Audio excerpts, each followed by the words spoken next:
standards, Afroasiatic has not been rejected. What I'm trying to say is, what are you or anyone that goes outside of the field of mainstream academia replacing it with? I mean, Well, because it's saying because sure. Go ahead. When I'm talking about, like, when I mentioned Anglo-centric before, I was referring to the English language. So there's like billions of English speakers around the world. Yeah. But when you deal with the majority of the analysis in the data, particularly in the field of African linguistics, Afroasiatic, not only has it not been confirmed, it's not considered a scientifically viable family because of the fact that it was built off of Friedrich Muller, German scholars, Semitic. Greenberg built off of that and established Afroasiatic. So when we look up the major language families according to mainstream academia, you're going to say that Afroasiatic wouldn't be considered, or is that your personal opinion? I'm saying that Afroasiatic is a working hypothesis subject to testing that has not been confirmed. So guess what? Can I share my screen? Hold on. Let me just say this. So Comniverse, if you're going to say that, that means most language families are working construction. Most of them, including Niger Congo and other ones. How about that? They got to reconstruct Bantu too. How about that? Yes. Okay, go Kenneth ahead. Wilson refuted that. Okay, let me share my screen. Okay, so I'm tired of talking. I'm tired of talking. Let him finish, and then I got the floor. Just let him finish, and you got the floor. I'm going to say one thing, right? So you will find morphological and phonological commonalities between the major nodes of Afroasiatic. They are not due to a genetic relationship. They're due to aerial diffusion, contact over thousands and thousands of years, where you're sharing lexical features, phonological features, morphological features.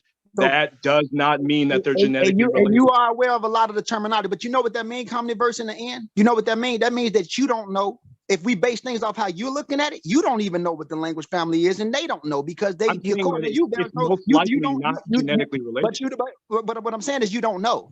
You really, you got to admit that you don't know. Well, you have to prove it. The burden of proof is on the people saying that it is. But the problem is that you don't know though. If they don't really know, and everything. Hold on. Comniverse. Nobody here knows.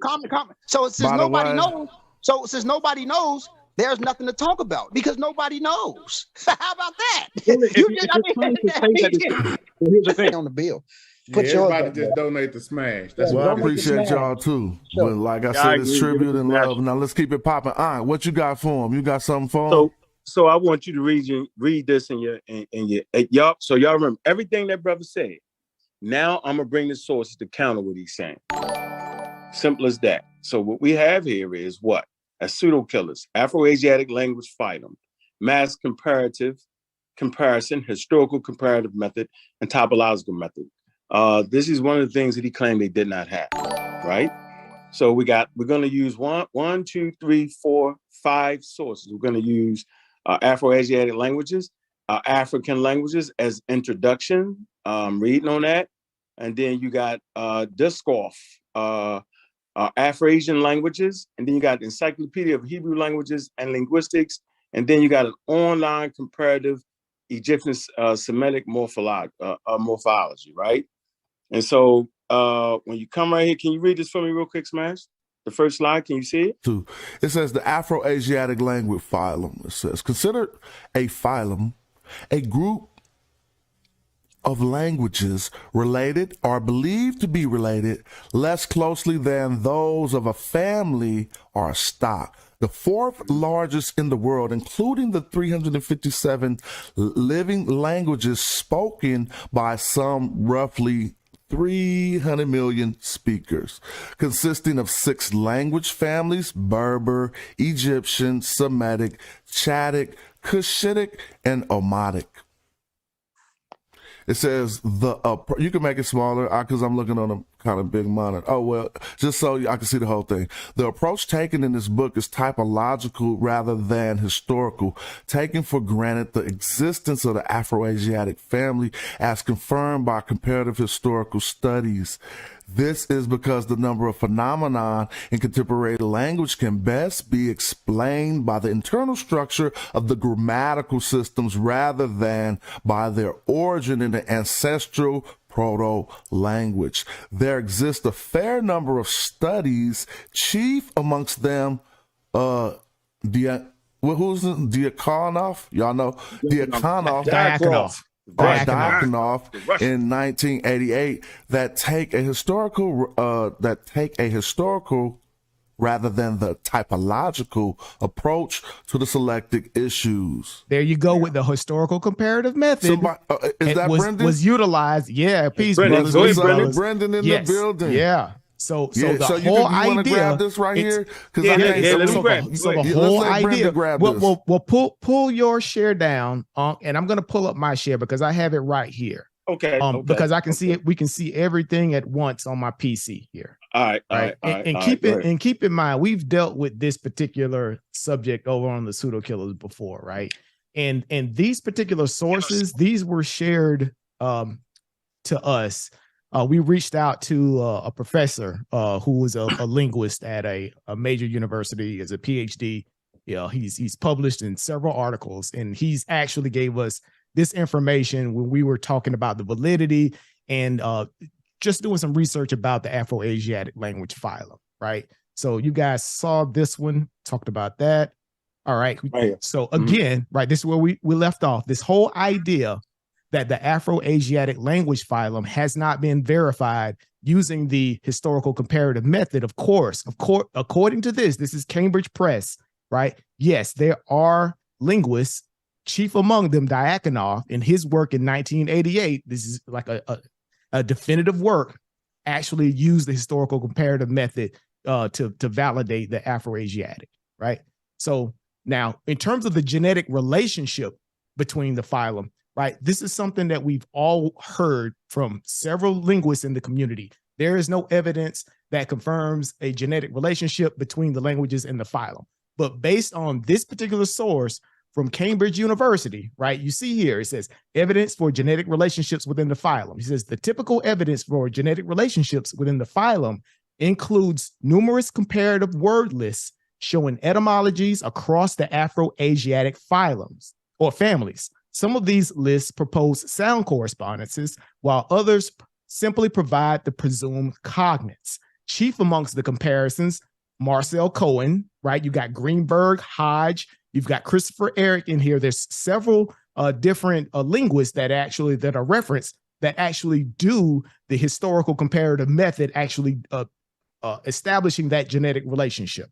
And it says the larger etymological studies have been criticized for their choice of items taken for comparison and often for the validity of the postulated cognates. The brother mentioned that. He said, okay, well, there is some controversy regarding which cognates are included, right? Which actual languages are included inside of the phylum. But it says the cumulative effect of these studies, that of reconfirming the genetic relationship or the genetic unity of the phylum, is not in doubt, right? Even though there is some controversy regarding some of the individual words inside of these cognate lists, that doesn't negate the idea that there is an established genetic relationship once you actually analyze the entire set of the data. That's what this is saying. Thank you. That's what I just said. No, we want to keep going. We want to keep going, though. That's what this is saying. Yeah, let him keep going. It's a nice presentation. Keep going. Okay. So I'm going to skip this one. This talks about in terms of why the Afroasiatic language, I guess you would say the controversy around it, right? It's very interesting because the populations that make up the Afroasiatic, the Phoenicians, the Egyptians, these are people who contributed to so many great things inside of history. That's why people are so interested in these population groups. But let's go here in terms of the overall validity of the hypothesis. And this is chapter 4 from another Cambridge Press article, right? Again, this is chapter 4. He says, Afroasiatic is probably the least controversial of the 4 phylum of languages proposed by Greenberg for the African continent, right? So out of all of these things that Greenberg worked on, right, Afroasiatic is the least controversial. He says, long prior to Greenberg, a core of what we now call Afroasiatic has been recognized. And subsequent to that publication, there has been no serious suggestion that the Afroasiatic concept should be called into question. There has not been universal agreement about the internal structure of the phylum, nor complete unanimity about the members of every language group proposed. But regarding the overall AA hypothesis, there has been wide satisfaction. Right? We're talking a wide satisfaction across the linguistic community. So this idea that, okay, well, yeah, it's not widely accepted. It's not a part of the consensus. That according to this particular source, that is not correct. It's widely Let me say accepted. something real quick, just to lighten things up for the chat and everybody. This is wonderful, right? Well, what you do right is you hopped in the freestyle cipher with a written rap. This is like a written, this is a presentation, you know what I'm saying? And so it's good, but it's deep. No one can expect anyone else to kind of go to the magnitudes you're going to, because it's well prepared and it's done. And I want you to be able to continue, but it's a whole presentation, so continue. Yeah, I won't go through it all. But again, the reason why we wanted to actually bring this forth is because we've dealt with this particular topic before, right? We've actually dealt with this ad nauseum across probably 2 months, right? And this would maybe, this was last year sometime, right? No, so, I don't, and I didn't mean anything I say to make you feel like I want you not to continue. No. But Smash, I had to bring it up because all the points that were Mockingbird to death that I said was just gift gab and really had nothing to do with it. That's why I first brought the slides up. Brendan put these slides together, just for the record, right? I knew at that point in the conversation that I had to bring out the canon. See, the canon ended all, whether I'm writing raps or that, I'm saying the freestyle is what has harmed our community. It's the freestyle, and those who have the terms best put together, and all that. Bobby, I wasn't saying it that way, blood. I wasn't saying freestyle like coming up with the information out of nowhere. I was just saying this is a well-prepared presentation that you had time to look over and vet, and we just sitting here just saying what we know off the top. But keep going. Right. The point I'm making here. So earlier. No, you was making earlier a point. we talked Before about, you get back to the presentation, let him cut his point off. Yep, you'll go ahead. The point is, man, look, man, we running around in circles. And I'm just going to say, it has been, along with Camlyverse and other brothers, they have been disingenuous. How do we know they've been disingenuous? Because there's real books on the subject that say they could never pull up a real book in academia that agrees with the Negro Egyptian or some name he said, the African pro. Anyway, go ahead, Brendan. Let me just calm down. Yeah, continue bringing Brendan, and then we'll hear from Camlyverse on his response. Right. So in terms of the morphology, the morphological pieces, right? Like sometimes we have a tendency to downplay evidence, right? And in this particular slide talks about the importance of the morphological evidence, right? It's generally agreed that shared morphology is the surest proof of genetic relatedness. You got to mute out. He's presenting something. My bad. If you listen, you'll see what's going on here, right? So again, shared morphology. He says it is generally agreed that shared morphology is the surest proof of genetic relatedness. Phonemes have no meaning in themselves, and their organization into systems and their phonetic realizations are all too prone to areal influences. Lexicon, moreover, is always open to infiltration by borrowing. Such problems are less common with morphology. And this is why it will be our chief concern here. So they talk about the morphological sort of evidence that gives credence to the Afroasiatic language phylum on this particular slide, right?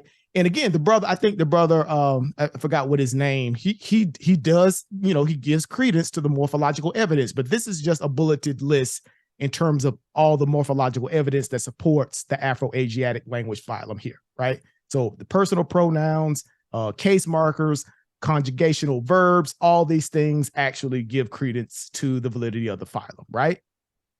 Right. Again, this is Diakonoff. He's one of the first linguists that actually did some historical comparative method studies on the Afroasiatic. Again, like you can look this up. It's really easy. I think his work is in the public domain. So pull his 1988 study up if you guys want to go through that. very interesting that the Russian linguists do an outstanding job on African languages, right? So again, I don't want to go through all of this, but I do want to be genuine in terms of the challenges for the Afro-Asiatic reconstruction, right? The brother was correct in terms of some of the difficulties there, right? In terms of reconstructing the Proto-Afro-Asiatic, the time frames, right? All those things, even with those difficulties, right? The Afro-Asiatic still has not been called into question. Right. Hey, that's what I said earlier, Brandon. This is Ngozi. Right. I talked about, yes, some of the things that was off. I explained it. He went into detail to show that, but it's not enough to say Afro-Asiatic is thrown out. Consensus don't say that. So right, and they even say it may be impossible to do a full reconstruction. Right. I know Christopher Eric has a work that he put forth. He said he wanted to do a comprehensive reconstruction of the Proto-Afro-Asiatic, right? A lot of linguists don't even accept that particular work that he put out. But even with that, right, all this the cumulative body of evidence gives credence still to the Afro-Asiatic. Right? Yeah, so let's hear. So I'm going to stop. We didn't get to hear the response. Right. So I'm going to, yeah, Zach, I'm going to stop that. And then, because we had to put that forward because again, right, it's been said too many times that we don't have it hasn't been evaluated using the historical comparative method. There's no proof for the genetic relationship between the languages in the phylum. It's just not true from a linguistic perspective, right? It's the field does not say that.